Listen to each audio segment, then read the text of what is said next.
Let's discuss the phrase fake geek girls. For those who don't know, the argument in the nerd community is that women are faking being nerds in order to also be perceived as cool. Maybe it's just me. That seems like an oxymoron. What are you doing, you trolls? We're at a miraculous point in space-time when nerds like this guy can wear shirts like he's wearing and girls still talk to him. Yes, occasionally, but I would have killed for this in high school, and here it is, the holy grail. Nerdiness is socially acceptable. You can talk about Star Trek in public. Well, the Lord of the Rings films somehow even made Lord of the Rings cool. Do you remember talking about Lord of the Rings in the 80s to people you didn't know? Nobody did. When I went to see SWIW, the frat boy sitting next to me said, and I quote, "Yo, that's Legolas. He's badass." Legolas, son of Elf King Thranduil of Mirkwood. Badass. I'm running a Dungeons & Dragons campaign. Every woman I mention that to wants to play. Even I don't want to play my Dungeons & Dragons campaign. Mostly because I wrote it when I was 13, but still, it's as though we're in some Slidersy alternate universe where the only difference is girls talk to nerds here. There are intelligent, interesting women dressed like Sailor Moon and talking to us about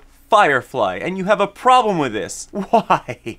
Are you so proud of this sausage fest that you feel compelled to protect it? Do you see the Jane Austen Society complaining about an influx of fake male Austenites at Regency festivals dressed like Colonel Brandon or gender-swapped Fanny Price? Do you hear anyone complaining that these men don't know how to dance the wild boar's maggot? I'm gonna deconstruct the argument until it no longer makes sense, because as nerds, must we not, above all, value our capacity for Vulcan logic? Greg has agreed to play devil's advocate. Let's Occam's razor this. We'll focus on conventions where the term fake nerd girls gets thrown around the most. Women there appear to do everything the guys do. Sell geek stuff, buy geek stuff, promote geek stuff, and just observe or participate in geek stuff. Games, toys, movies, comics, magazines, manga, whatever. Okay, some girls are just there because their boyfriends force them. Yes, and some guys go to bra stores just to humor their girlfriends. If asked, they're upfront that they're there under duress. Thus, these women aren't faking anything. But what about booth babes? They're faking being nerds. They are professional models. Every industry uses sex to sell because men respond to it. In fact, that same girl probably prefers other trade show gigs where people don't call her fake car girl and fake industrial roofing and sheet metal girl at whatever weird expo she's working to help pay for her bachelor's degree in communications. And that occasional booth babe that is actually a nerd, I feel bad for, because she's like the videographer at a wedding. She has to watch everybody else around her having fun, but she can't because she's on the clock. What about the general female convention attendee? Some of them just have to be faking it because nerds are trendy. Let's start with the most likely and move down to the most offensive, self-deluded assumption. Possibility 1, she legitimately enjoys the subject matter or would like to learn more. If she enjoys it, by definition, she cannot be faking that interest. Ooh,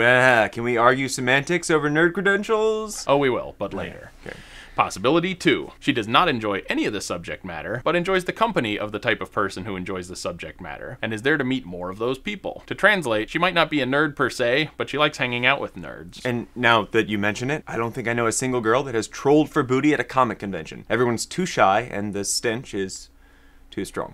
Yeah, even I have trouble wanting to interact with people at these things. Still, it's possible she just wants to hang out with you, and if that's the case, what kind of weirdo would immediately shun her? Pretty sure that more girls hanging out with us is a good problem to have, but okay. What if neither is true? A female attendee doesn't like the subject matter, doesn't like the people there, she just simply likes to look sexy and have male attention. Then she's a faker! So this last possible reason is the typical assumption of the male who uses the phrase fake geek girl, so let's spend some time on it. If a non-nerdy girl wants male attention, why would she go to a Comic-Con instead of, say, a bar, nightclub, or anywhere else she could go to attract men she might actually enjoy talking to? Single men in bars are there almost exclusively to hit on women. It's much easier pickings, not to mention a significantly cheaper cover charge. 2 possibilities I can think of. As nerds, we are highly desirable for our knowledge of the obscure and pointless, or perhaps for our overall superior brain power. Face the harsh truth, fellow nerds. An average woman can't even put up with 2 minutes of dudes trying to one-up each other with 20-year-old Simpsons quotes. Would she pay for a weekend of that if she was faking that interest? But some girls go to cons dressed all sexy, knowing that nerds, unused to females, will worship them as goddesses.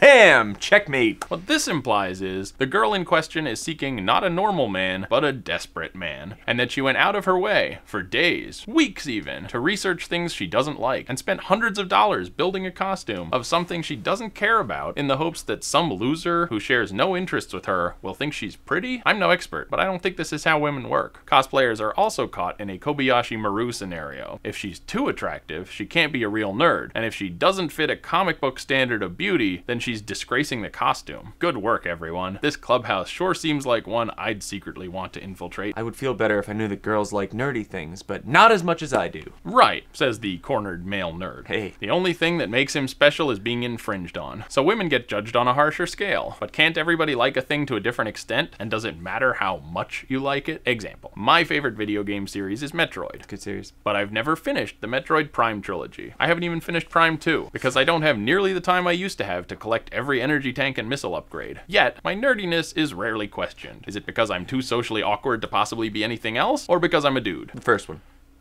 If a girl told that same Metroid story, some guys would thrust the fake label on her for never finishing the best story in the franchise. I've heard it happen. At what point do we stop? Would you be satisfied if all convention attendees had to pass a nerd aptitude test on entry? This test might include explaining how to breed a gold chocobo, identifying Mangalores versus Mondashawans, playing the Song of Storms on an ocarina, reciting the Bene Gesserit litany against fear, etc. Then everyone is assigned an aptitude number, 1 to 10 per subject. This information could go on a badge, which attendees must wear at all times. Thus, someone who scored a Legend of Zelda 8, Akira 4, Harry Potter 3, Star Trek Voyager 9 would know better than to attempt to strike up a conversation about 7 of 9 with an original Battlestar Galactica 2, Legend of Zelda 10, X-Force 8, Space 1999 3, but might be safe discussing Gorons. Or perhaps attendees should wear warning badges such as has never read the Dark Phoenix saga or doesn't know who Jumpman is despite being dressed as Mario. Let's look at a scenario. You let what you define as a fake geek girl slip through the cracks and actually have a conversation with you. You end up discussing your favorite show. Say it's Doctor Who. Maybe she's seen more episodes than you, so she passes your test and we're done.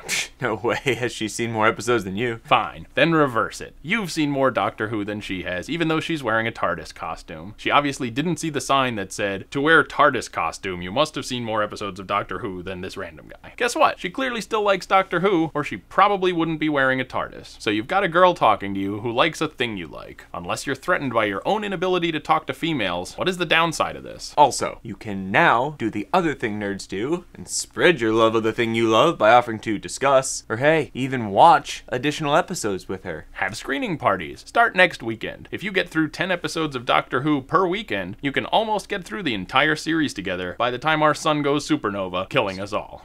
Worst case scenario, she ends up having eclectic nerdy tastes and introduces you to a bunch of new stuff that you end up liking and would have never heard of if it wasn't for her. There is no logic to any of this fake geek girl stuff. The only reason left when you eliminate all of the impossible reasons is fear of rejection turning insecure nerds into jerks. Alternate reason, allowing females into your proximity means that you might have to shower before you attend the next nerd event. Accept girls into your midst, nerd men. You're making us all look bad. And besides, some of us kind of enjoy girls being around. It's unexpected, but not unpleasant.